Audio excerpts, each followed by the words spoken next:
Donc bonjour à tous, moi je suis Émilie Tortora, la fondatrice de Coxibiz. Avant de vous parler aujourd'hui du futur du recrutement, je vais faire un petit bond en arrière. Il y a 30 ans, en fait en 1983, lorsque Steve Jobs cherchait à recruter Suzanne Kerr pour du design graphique, c'était une inconnue. Elle n'avait pas de diplôme d'une grande université américaine, ni même jamais travaillé en IT. En fait, il a mis en situation et il a misé sur son talent et sa passion plus que sur son parcours académique. Et il a eu raison parce qu'elle a permis à Apple d'acquérir un avantage concurrentiel sur ses marchés. Maintenant, aujourd'hui, quand on se projette sur le recrutement, qu'est-ce que c'est? C'est souvent pour les recruteurs des tonnes de CV analysés, des copier-coller de lettres de motivation qui ne permettent pas d'apprécier la compétence, et du coup un phénomène de recrutement par clonage.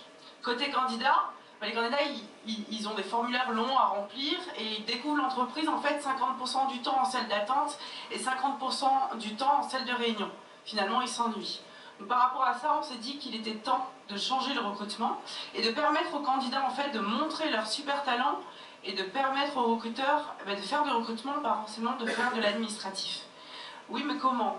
Donc on s'est posé la question en fait du recrutement par challenge pour sélectionner les candidats sur leur talent. Alors c'est une offre d'emploi nouvelle génération où qui est immersive, qui va permettre de découvrir l'univers du poste de manière authentique, et ensuite des mises en situation en ligne qui vont se faire en vidéo, en quiz, en mail à rédiger, et qui vont permettre aux candidats de mettre en avant son talent. Donc là, sur une démonstration pour une entreprise du secteur des loisirs, donc on découvre l'offre d'emploi. Et ensuite, le candidat a 4 mises en situation. Donc là, il reçoit un mail sur un sujet ou doit interpeller un journaliste sur le sujet du secteur des loisirs. Il rédige sous la forme d'un mail. L'objectif, c'est de voir sa capacité à être impactant dans un message court.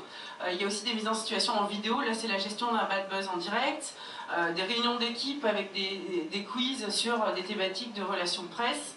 Et pourquoi pas des projets techniques à joindre, des pièces jointes ou autres.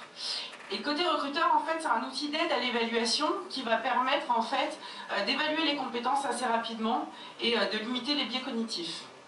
Alors pour conclure, en fait, Coxibiz, du coup, l'objectif c'est de gagner du temps dans le processus de présélection des candidats, éviter les erreurs de recrutement, parce qu'on les teste, les candidats qui peuvent montrer leurs compétences, stopper, arrêter le clonage, rompre l'ennui des candidats pour permettre de recruter en fait les meilleurs talents et attirer ces candidats. Maintenant, j'ai une question à vous poser. Est-ce que vous êtes prêts pour le futur du recrutement? Merci à vous.